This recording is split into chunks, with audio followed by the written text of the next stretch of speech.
everyone. My name is Katie Bobbin. I'm your host of the Kootenai Connect Podcast. Today, we will be speaking with Kate Knight, who is our STEMI and stroke coordinator. But today, we're going to be focusing on stroke specifically. And we're going to be talking about what we're doing at Kootenai Health, the initiatives that we're taking on for the future, and then what we really want patients to know about stroke health. And so Kate's been with us here at Kootenai Health for about 3 years. You'll hear when she speaks occasionally that she originates from the Louisiana area, but she's been such a huge asset to our organization and was a critical component in getting us to our level 2 stroke designation. And we'll elaborate more what that is throughout our conversation. But again, just really insightful information from Kate, and I hope you enjoy. Take a listen. We are joined today by Kate Knight, Kootenai Health Stroke Coordinator. Kate, we are getting ready to approach our 1-year anniversary of our Level 2 stroke designation, and I know you had a huge part in reaching that designation. So speak a little bit to the Level 2 designation. I know that was years in the making for you and your predecessors as well. Just talk a little bit about what goes into getting that designation and why it's important for the community to know that we are a level 2, because I mean, at the root of it, it means that we can take care of you if you are having any level of stroke. And we'll get into more details about the variations of the strokes and all of that. But yeah, start off with just this process of earning this designation. I know it was a lot of hard work. Yeah, so 8 years actually. It took us 8 years. Not that we couldn't get there, but we had a lot of barriers, whether it was transition in stroke coordinators, transition of physicians. We had COVID. We had just all of these different barriers, which is what it was, because we could have gotten it much sooner.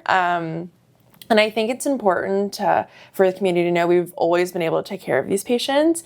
We decided to get designated on that because designation means that we have proven to our qualifying bodies that we are absolutely capable and are thriving in taking care of these patients. So just to name a very, very small amount of the work that was done, it was community involvement. So getting out in the community, telling community members what a stroke is, why it's important to call 911, don't drive yourself if you're having a stroke.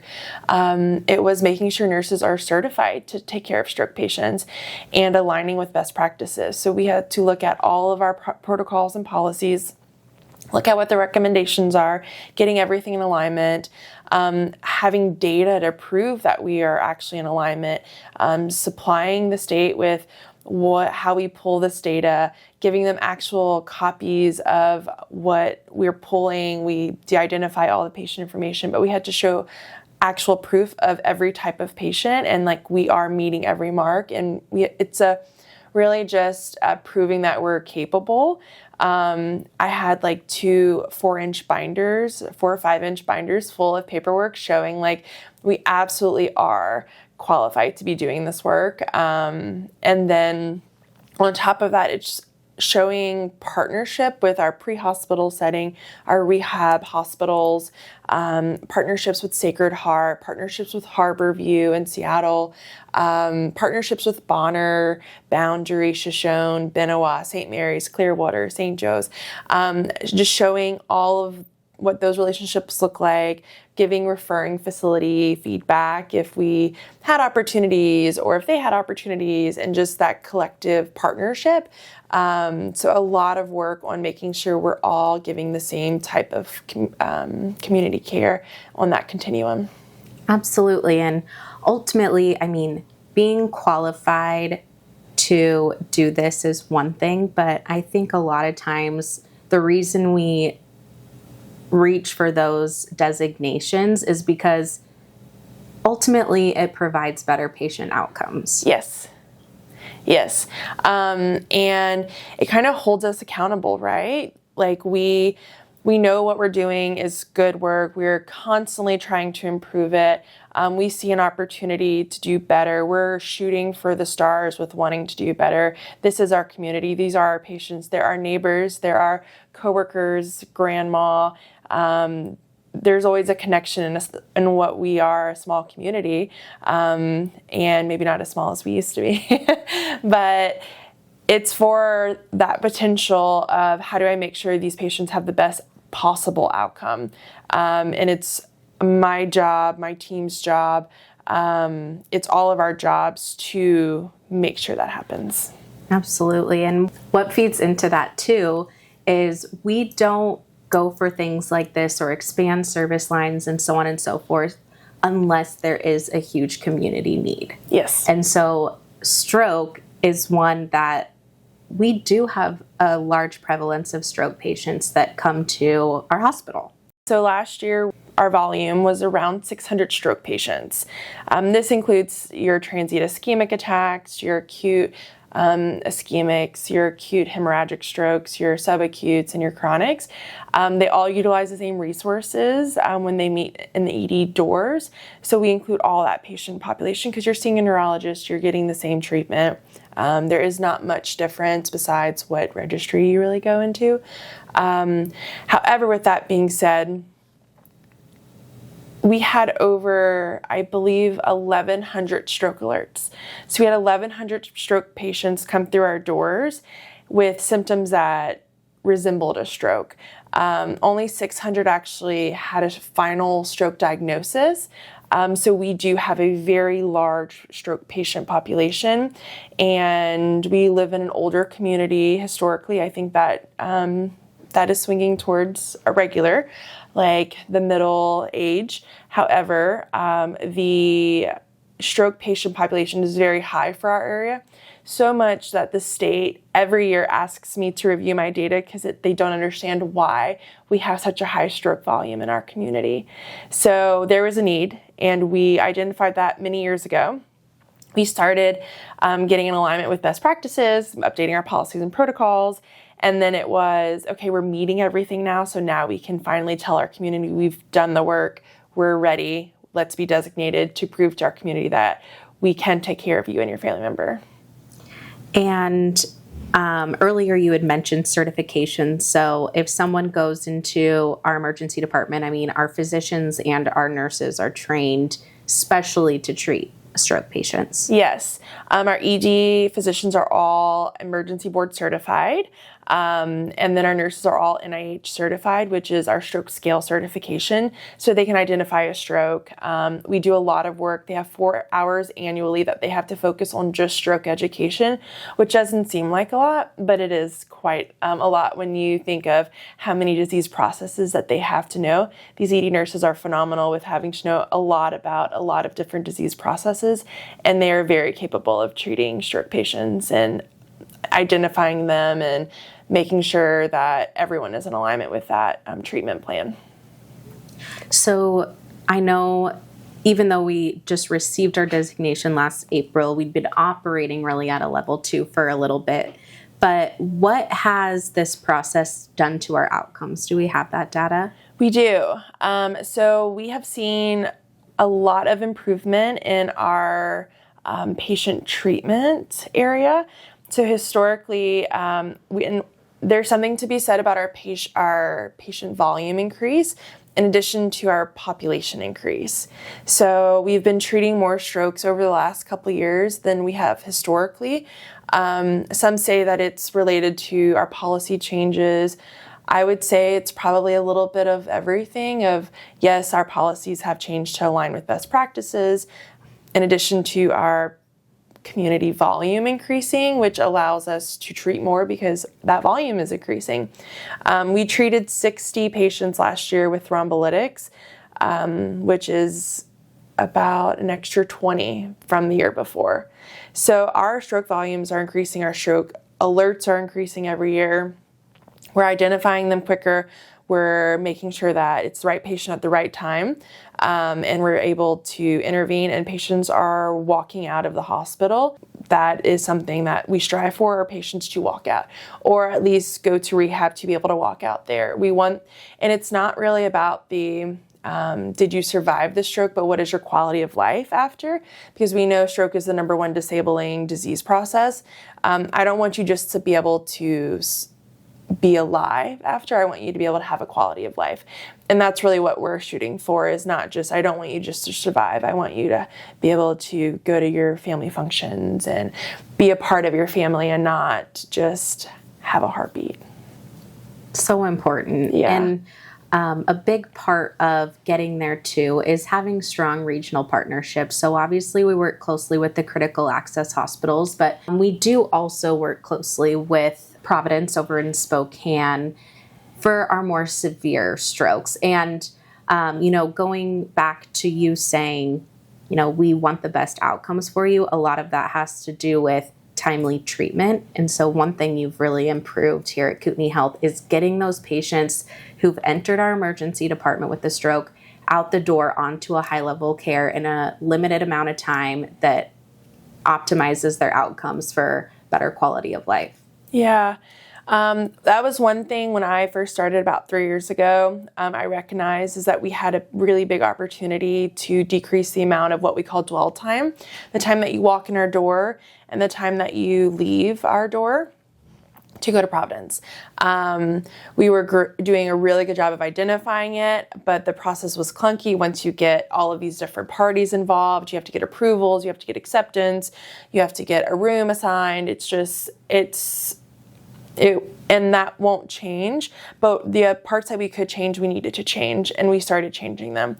We partnered with our air medical team to start hot loading patients. So patients who are able to fly, as in if the weather's good, if our air medical team is available, we won't turn the helicopter off. We will load that patient on the helicopter, as they do in Grey's Anatomy and all of those fun things. The one thing that's realistic to those medical shows, right? Yes.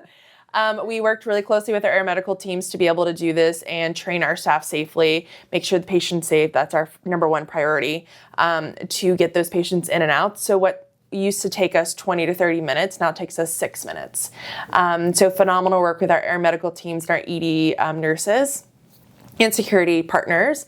In addition to that, the patients that can't fly because of weather, all those other factors, we have worked with our ground EMS and we have implemented something similar. So the patients actually get taken out of their ED room and brought to the back hallway where EMS arrives, our ground EMS team arrives.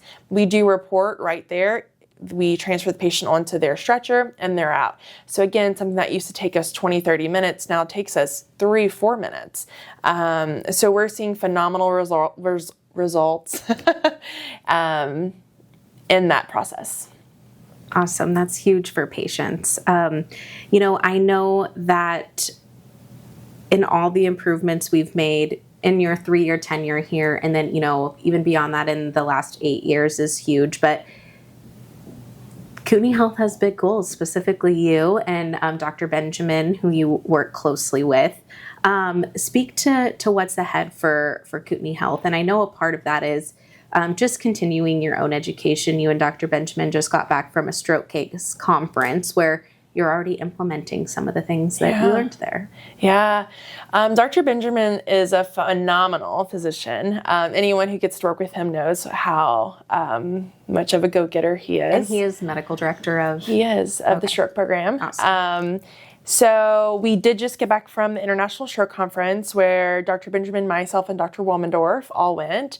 We divided and conquered the whole conference. Probably still needed like 8 more people to see everything. But some things that we really took out of that conference was a Zodiac trial.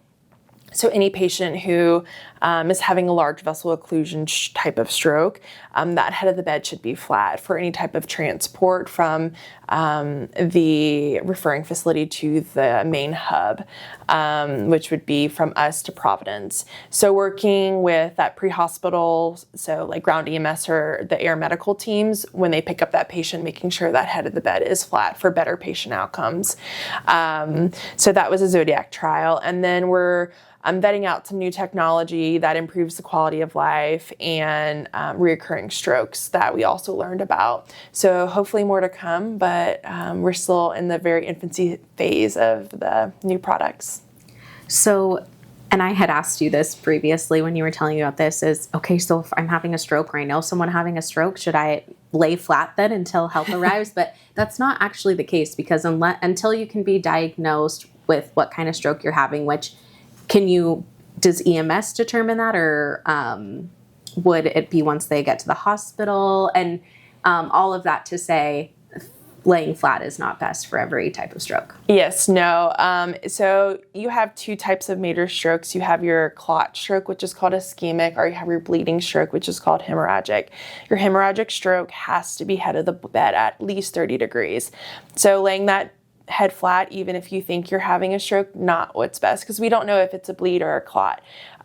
So getting a CT scan on arrival to the emergency department will be that determining factor. So the ED provider will be able to say, okay, we're going to lay you flat now, or we're going to keep your head up.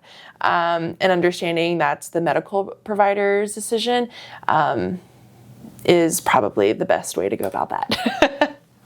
So what else is ahead for Kootenai Health Stroke Program? I know you have just a lot of ambitious goals, which is exactly what we want for our hospital. We always want people striving to be the best. Yeah, I would love to see more partnerships. I mean, we have great partnerships right now with our critical access hospitals. I have a great partnership with my counterparts at Providence.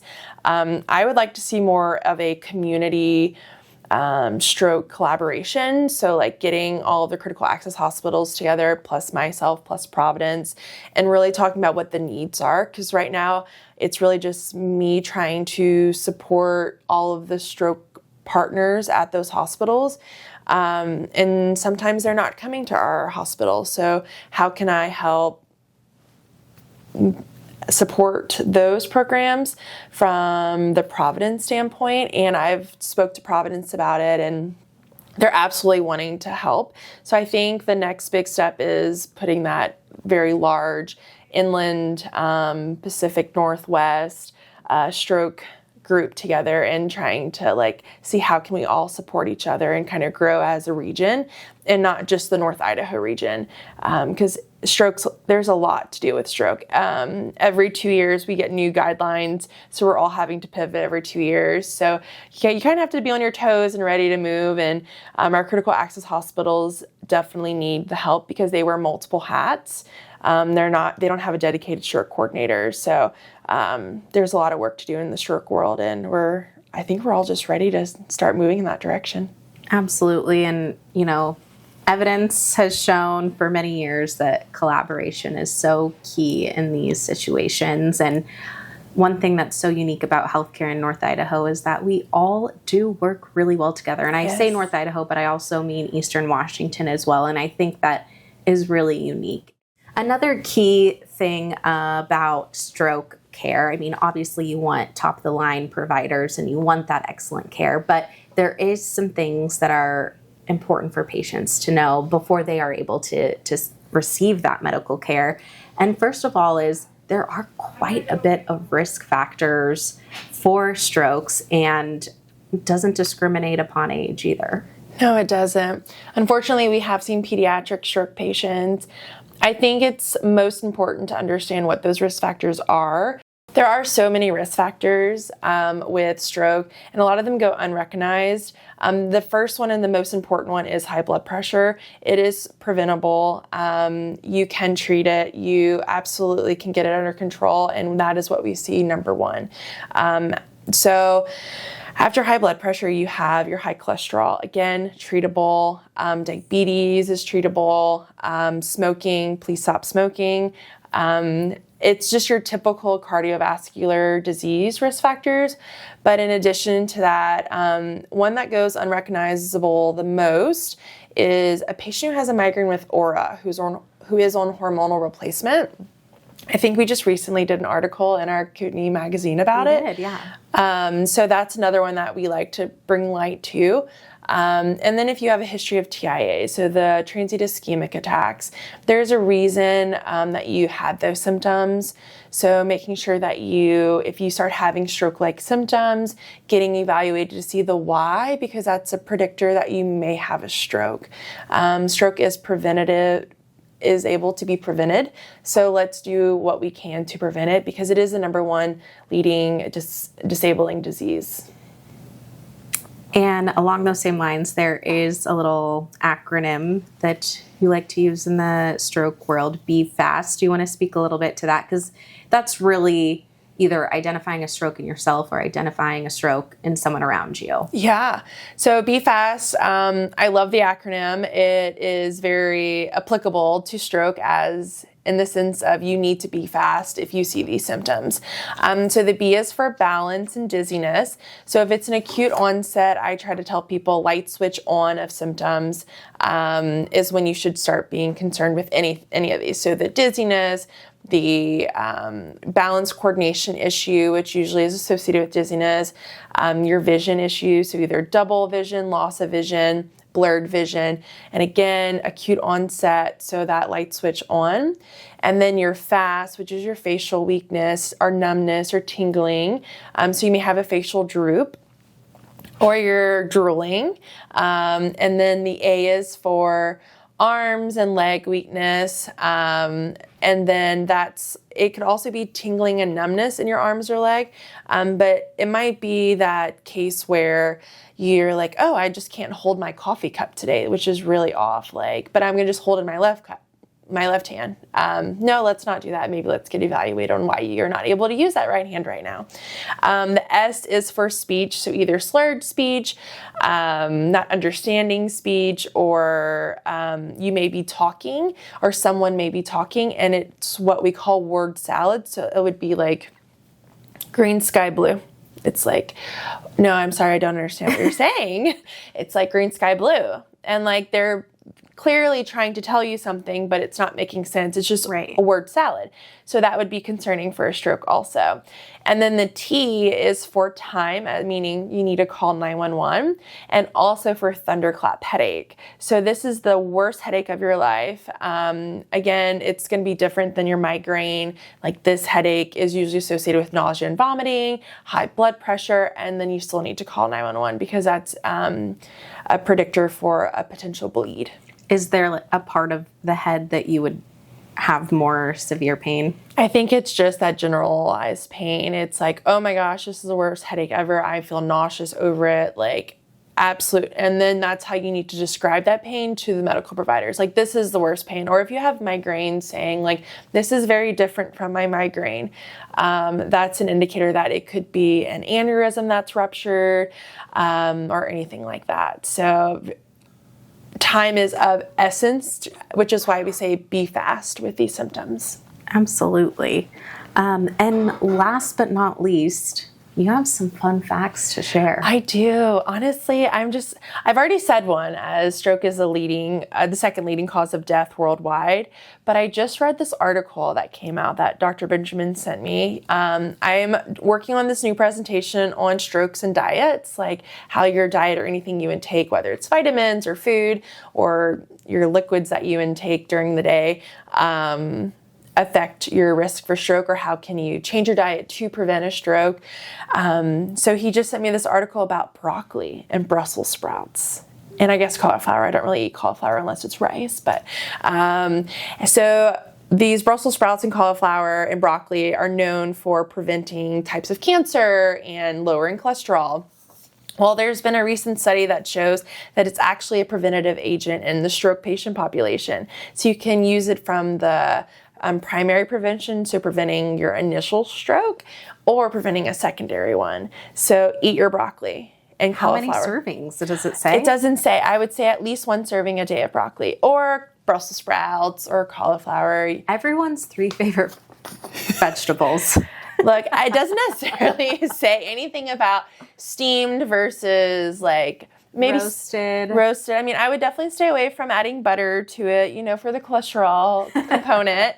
But incorporating broccoli into your diet and Brussels sprouts or cauliflower, if that's your cup of tea, is now helping strokes. So obviously I'm going to the store and buying broccoli seeds to plant this summer. So Then I'm going to share broccoli with everyone. I'm you're welcome for saving your life. With broccoli. Yes. So are we going to start discharging stroke patients with broccoli seeds? If they let me, I will give them broccoli seeds, yes. A new initiative here at Kootenai Health. You heard it first. Well, Kate, thank you so much for your time today. This was so interesting and helpful. And I'll go ahead and I'll link that story you referenced about the migraine with aura in the show notes. And I'll also link information to the Be Fast acronym, because like you said, it's so important to act fast. We're doing all we can as an organization to be fast in getting these stroke patients the help that they need. And, you know, if people can assist in doing the same for themselves or those around them, that would be great as well. But again, thank you so much for joining us, and thank you so much for listening. And we'll be back soon with another episode.